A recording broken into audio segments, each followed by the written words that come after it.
they've got 12-foot fences with concertina wire around the top of them around the hotel. And I'm like, okay. By the way, Phil, you know that this is the clickbait for the header of the show. Phil's vacation in the Bahamas. Right?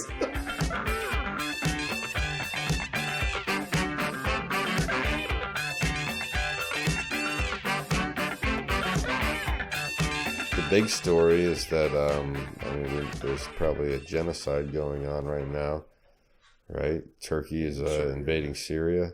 Turkey and Syria are at it again.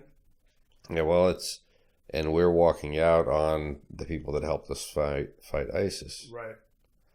And I'm sure a lot of people who are supporting Trump will just go with like what he said today. Oh, there are no angels, or what are you gonna do? Leave your guys there when there's this whole invading army coming in? Which there's a point there. That's at least logical. But like somebody else said, Turkey is a UN. Right, they're a member of the UN. And they're an ally, supposedly. So couldn't we have said, hey, we're here. You can't, you're coming in on a place, right. You're an ally. But I guess Trump wasn't strong enough to do that. Wow. If he were strong enough, trust me, he would have done it. That's a guy that loves to throw his weight around. But he realized that and this whole thing about I'm going to cripple Turkey's economy, that's not going to save the people who are getting butchered on the ground right now. This is just a horrific thing. And the poor Kurds have had us run out on them more than once. This isn't the first U.S. president that has done it. It's the second. And the first one was also a Republican. That was George Bush Sr. And he ran out on the Kurds after the end of the first Gulf War when he allowed Saddam Hussein to use his helicopters, which he thought would be used because, they had destroyed the roads. In reality, the first thing he used those helicopters for was to gas the Kurds, and he killed like over 300,000 of them, men, women, and children. Yeah, it was a ridiculous number. It was horrific. Well, just like we abandoned them then, they gave us a second chance, and they fought with us, and they were our allies, and helped kill a lot of ISIS and capture and imprison a lot, and then we just bailed on them. Well. It's disgusting. They won't be doing us any favors anytime soon. You would think not. The Russians are moving in now where we just left. The Russians literally have just taken off over our bases that we just abandoned and left. And the whole situation's pretty dire over there. It's an awful thing that's happening. The Hong Kong protests have been going on for what? 2 months now? 2 months? 3 months? It's been a while. They've been going on a long time now. Well, I think it started in August and it's October. And it got so heated that they just had protests here at UC Davis? Yeah. Yeah, and there are a couple of... Davis protested. A few people in the NBA said some things. Yeah, that's right. The coach from the NBA got hammered. It was actually a GM. The general manager. GM of the Astros, the Rockets.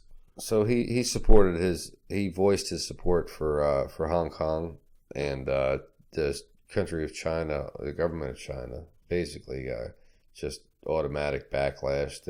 They started, no games are going to be shown in China now, no NBA games. Yeah, that's their way of doing like basketball sanctions, and that's such a huge market over there that the NBA is dying to make every Chinese citizen an NBA fan, right? They said it's about a $500 million loss. Yeah, so it's huge. At the same time, and that's not counting. Yeah. That's not counting the guys. There's guys that have Chinese shoe deals. Oh yeah, and they're like going to cancel those. So these guys are getting $8-9 million a year to wear these Chinese shoes, and they're not going to have them anymore. Yeah. Well, this is what happens when you sell your soul to a government with a terrible human rights record. Not that the United States has a great human rights record, but our indigenous friends, our friends of African American descent, 53 million Native Americans. Yeah. That's North and South America, so that wasn't all of us, but about half. Anyways, we've been trying at least, for the past, 30, 40 years to be a humane government and be on the side of right, even though, like I said, we've screwed up so many times with trying to help people and then ended up leaving. I mean, Vietnam was like that. We talked about the Kurds. Well, we kind of abandoned the people of South Vietnam, didn't we? Yeah. So anybody who helped us out during the Vietnam War, as soon as we left, if they didn't, hurl themselves onto those leaving ships and all that crazy footage you see, they were doing that because they were going to be killed otherwise. And the ones who didn't make it to the boat were killed. Yep. And that was a genocide we don't talk about. Yeah. If we're going to meddle in the affairs of these other countries, you kind of need to see it through. This half-assed way of doing it until we get tired of doing it. Right. Kind of shit. It's just no. Granted, I don't think we need to get mired down into 100 or 200 or 1,000-year conflict with somebody. No. But that's the kind of thing you should be able to see and then steer clear of in the first place.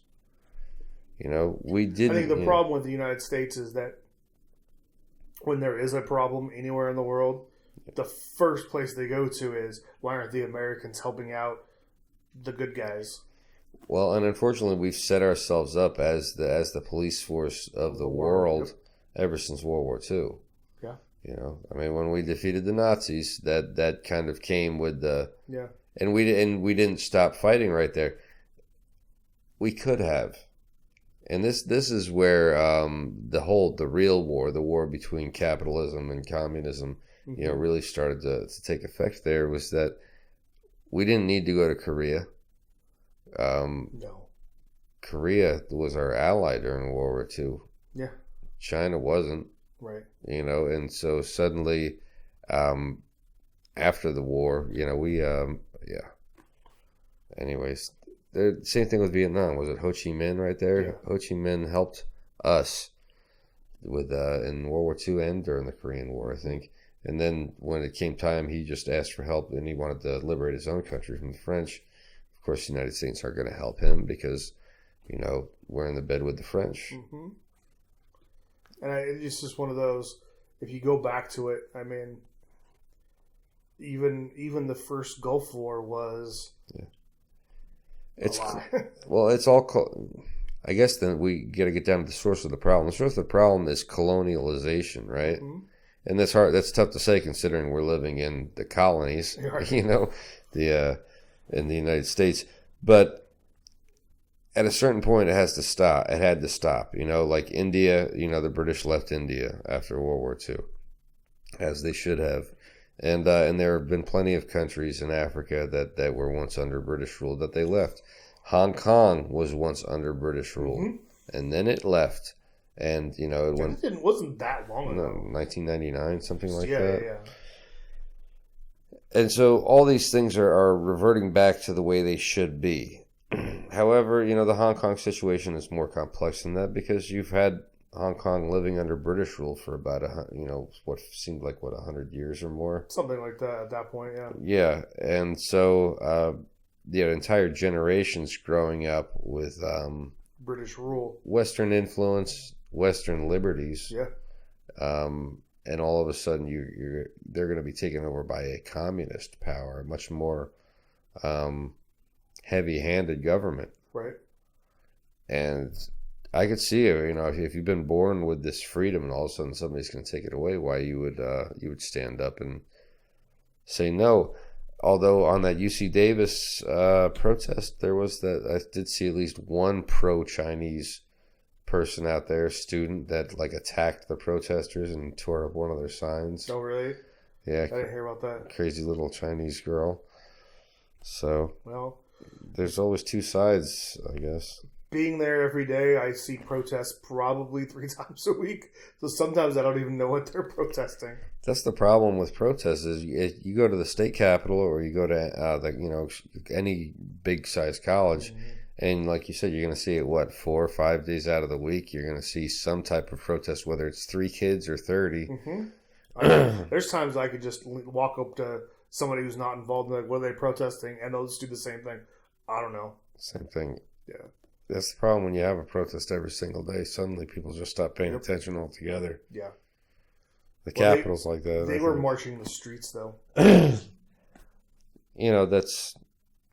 If you want to piss off the community, and get them to not see your way, go ahead and keep blocking traffic and see how far that gets. See how much sympathy that gets you in your cause. Yeah, I set at three green lights waiting for them to walk the street. It's just absurd. You just, this guy's trying to make a living doing his job. And, you just think he's got to stop for climate change. We get it. Mm-hmm. I've been a lifelong Democrat or independent, and I've never voted Republican. And I always, vote green or environmental, bag my groceries, all that kind of stuff. Everything I can do. Was so into recycling, even though now, China's not even accepting our filthy recyclables. Right. So, trust me, I'm on that side, but you can't stop the flow. You can't stop people from moving and traveling, just so that you can stand out there and yell. And that's, I think, the problem with some people is that's all they want to do.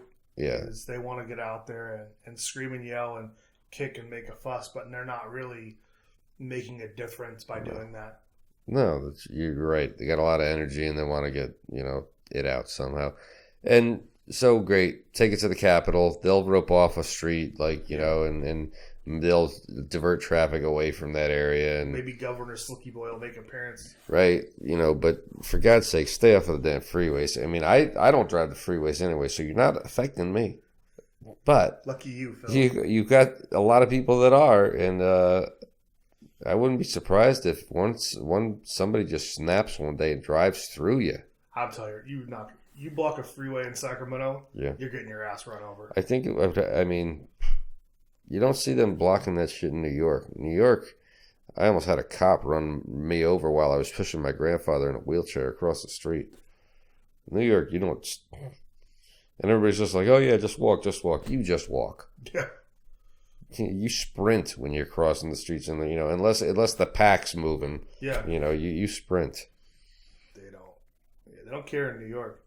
No. They will run you the fuck over. Speaking of that, there's been a couple of hit and runs here. There's one just early this morning. Yeah. In Auburn, in front of a bar. 2 people were run down. One was killed. They said it was intentional. Wow. They don't have the suspect in custody, and I'm not even sure they have a description of the vehicle. Wow. Now, was that a late night thing? Very early this morning, yeah. So probably when the bar coming closed. Out of the bar type thing, probably. We're speculating. Could have nothing to do with the bar. We don't know. Yeah. Unfortunately, the police don't know much about that right now. There was a case, though, a week ago, a little more than a week ago, where an elderly man pushed his wife out of the way. And he got killed. And I'm not sure they made an arrest in that case either. They did. Did they? I did see that, yeah. Did they? Good. Yep. So, I don't know what the hell it is with people, running down pedestrians. But you know why? Everyone's looking at their fucking cell phones. Put the cell phone down when you're driving. I don't understand. I have a mount for my cell phone. I love my cell phone. I know it's a little computer, and all day I'll watch, videos or look up stuff or whatever. It's a great tool. Whatever. Hear it too. However, in the car, yeah, I'm a driver, man. Yeah. I mean, I'm not, the fucking Jeepster. Oh, yeah. 3 on the tree, manual everything. Right. I don't have an extra hand or two to be fucking with a phone. You have to be an octopus to use your phone to in that thing. And the Mustang is a manual transmission, so I mean, you can't even eat and drive at the same time really in a manual unless you're on the freeway and you're lucky enough to be cruising, yeah. So, but then again, I mean, and the Jeepster does not have cruise control. Hell no, no. So in my old Jeep, that's the one I gave Sonny. Same thing. That's, I guess I like driving, and I understand that there's one thing I like about manual transmissions is it makes you feel like you're really driving. With automatic transmissions, you feel like you're not driving, and people get so comfortable that they start doing things like their makeup, or eating, or, playing, some video game on their fucking phone, or texting people or whatever, when instead they should have both hands on the wheel, be looking out the window, and at best be listening to some music. Right. That's what driving is. Driving isn't, all this other distracted bullshit. It's you, the road, maybe a little bit of music, but yeah. But I like cars. You've seen Bullet? Yeah, I'm sure the chase scene. Of course. That the sound of that exhaust to me is like the most exciting sound I've ever heard in my life.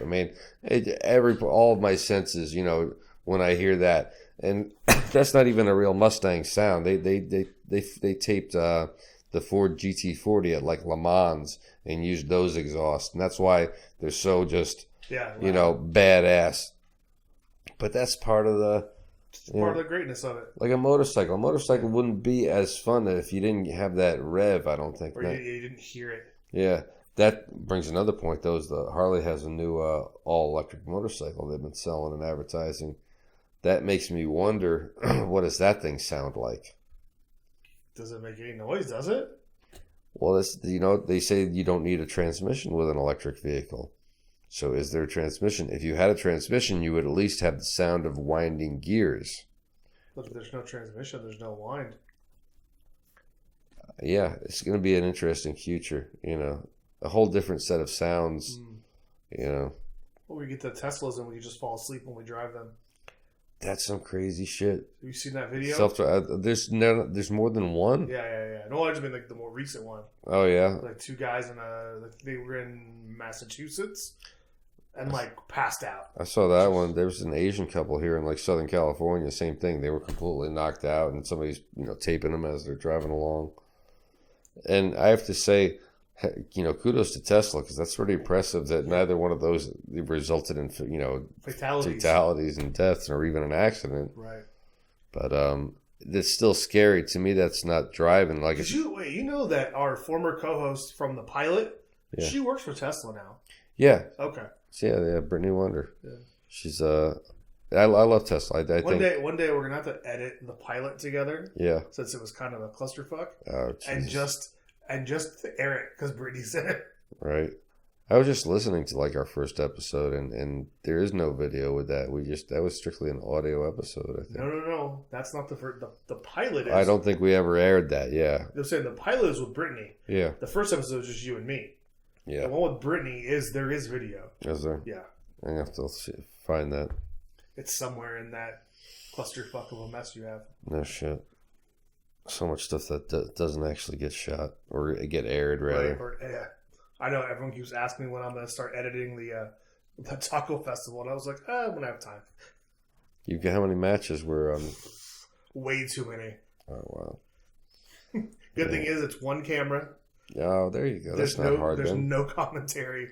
I just have to kind of chop them down. That's not bad. Yeah. That's not bad. How long have we been talking about this? About an hour and 10. All right. Well, we'll try to call it quits. I think we'll call it quits.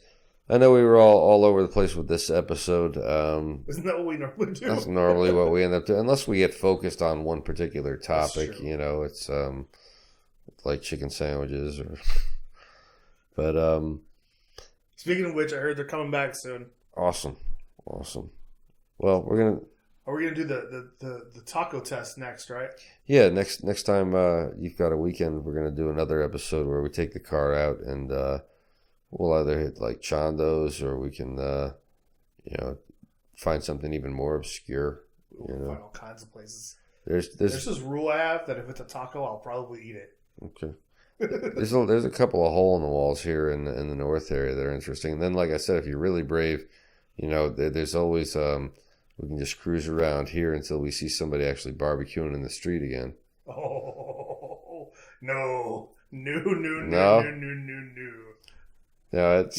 I've always thought that's the mark of bravery is that you pull up to where it literally have the fish fry sign out. Oh. Because right over here across from like La Vie or that the new store off of that grocery store off of Roseville Road there. Right across the street, they have this sign, "Fresh Fish Today" or whatever kind of thing, real basic sign every once in a while. And I've seen like crowds of people out there. They're cooking outside. There's a little tent up where you can get a cell phone if you want. I mean, but it smells good as I'm going by. I'm like, damn, we got to stop it. I guess with fried food, it probably wouldn't be as dangerous. Yeah. Because it's fried. Yeah. So it has been cooked to a point. I ever tell you what happened to me in the Bahamas? No. Eating street food? Oh, God. I can only imagine. I went to Grand Bahama Island. If anybody ever thinks about that, don't go to Grand Bahama Island. Okay. Go to Nassau. That's the island. They'll say the big island. Yeah, it's big and deserted and, just not the place you want to go. Go to Nassau. So I go to Grand Bahama Island because I didn't know that, and we got a deal. And the whole... Is this you and Sasquatch? Yeah, right. So this whole Sorry, Sonny. journey was rough. We take a boat, a ship over there, right? A cruise ship. Oh yeah. And it's just like like a 2 or 3 hour tour over to the Grand Bahama Island from Miami. And this boat, I'm going around. And I'm like, oh, let's go swimming. Just go to the pool. And the pool is basically a hole in the middle of the boat with a net on the bottom of it. It's, literally pulled in ocean water, the whole bit. I'm like, fuck that. I am not, it's not what I had to, the ocean water, you're going to come out salty and sticky and need a shower and everything else. Not that you don't need with a boat, but it was still, I was expecting something like Love Boat, Right. No, it was nothing like that. Exciting and new. This was an old ass cruise ship, right? So the food was pretty good, and we did a little skeet shooting. But other than that, we ended up on the island. Now, when we got there, there's this like 6 or 7 or maybe 10 old limousines lined up, and we could see them from the boat. Now, from a distance, they look kind of cool. Yeah. It's all these early 80s, late 70s limos, and we're like, oh, this is cool. We go there. These are some bombed out limos. there's no headliners left. There's no interior left in these things. Basically, we're sitting on like milk crates inside these old limos, and there's no air conditioning, obviously. And they're just pack us into them and drive us towards the hotel. Now the brochure shows where you're staying is by this beautiful beach. They drove us like right to the middle of the island. We couldn't have been further from the beach. So nightmare on top of it. Then we go in there and we're noticing on the outs as we're pull up out front. You know what concertina wire is? Mm-hmm. That round razor wire. Yeah. Yeah. They've got 12-foot fences with concertina wire around the top of them around the hotel, and I'm like, okay. By the way, Phil, you know that this is the clickbait for the header of the show. Phil's vacation in the Bahamas. Right. This was ridiculous. We chin up. We walk through there. All of a sudden, I see this guy, and he has to be like 6'5", wearing aviator sunglasses and a fro and a beret, and with a bandolier of bullets. I'm not joking. Around it, just sashayed around him, and an AK-47. So are you sure you weren't on an episode of Miami Vice? Right. It does exactly what this shit looks like. This is 1996 or 7 or something like that. So you were on an episode of Nash Bridges. Exactly. Yeah. And so this is the hotel security guard. I was like, well, yeah, I feel safe. Thank you, right? So we go in there, and the whole trip was one series of overly priced, watered down drinks after another. Oh, yeah. It's like I could not get drunk on that island, and they make rum on the goddamn island. The only time I got drunk was when we went to a distillery and actually bought a bottle of it that hadn't been opened and tampered with, because every yellow bird and Bahama mom I had on that son of a bitch, I swear, they were all virgin, because I didn't ever get a buzz. Really? It sucked. But so anyways, we take a tour of the downtown area, and I see this street guy, guy on the street cooking, and he's got this little grill going, and it smells amazing. I mean, like, I'm a pretty picky eater, but this shit smelled just incredible. And so I'm going over there and I'm looking at it, and I'm wondering what he's cooking, and it's conch. It's so he's got conch that he like literally was beating with rocks and to soften it up, and then throwing it on the grill with like tomato and onions, and the way it was cooking up, it smelled so good. I had to try it. I was just like, and this is way before Andrew Zimmern or Anthony Bourdain or anything like that, where we're doing this was a thing. Yeah. I was just there, and I've grown up with loving seafood, and it smelled amazing. So I was like, the hell with it, I'm gonna try it. Gave him a couple $, got this little piece of square tin foil with the conch on there, and I just ate it. It was delicious. I mean, I scarfed the whole thing up, and Nisha was not into anything like that. Yeah. I want to say 5 minutes later, all of a sudden, what felt to me like 5 minutes later, all of a sudden I'm looking up and Nisha's smacking me in the face, and I had passed out. And I don't know, like to this day, whether I was like, doped, whether it was a weird reaction to the conch, whether I was like dehydrated and all of a sudden I just like went down, because I mean, I was in the Marine Corps at the time. I was in great shape. I always drank plenty of water back then. I know about, heat stroke and all that. But, I went down like a ton of bricks, and I'm like laying in the middle of the street in Grand Bahama Islands, after eating some conch. Nisha thought I had been poisoned or something. That's pretty funny. At least you didn't shit yourself. No, thankfully. That would have been a terrible ride back to the hotel. It's really shitty. These oh my god, the way that place was crazy. See, I just got a buddy and his wife just went to they did like the whole Mexico to Nassau, that whole Mexico, the Caribbean, Florida, Nassau, Caribbean. They did that like 2-week cruise or something. Yeah. Because they just got rid of all their kids. Their last kid went to college. Nice. So they said, we're going to... Well, he called me about halfway through. What the fuck you calling me on a cruise ship for? Yeah. He's like, man, I just had to tell you, his wife, she got food poisoning on one of the islands. Oh, yeah? He was like, dude, it was projectile out of both ends. Oh, no, that poor thing. That's terrible. Now, she's about as big as one of those chess pieces, but still, it's... Oh. My father went to Mexico and got Montezuma's revenge. So, yeah, you're never supposed to drink the water, Yep. That's, anyways, I think we bullshitted enough for tonight. Yeah, I think we're good. Yeah.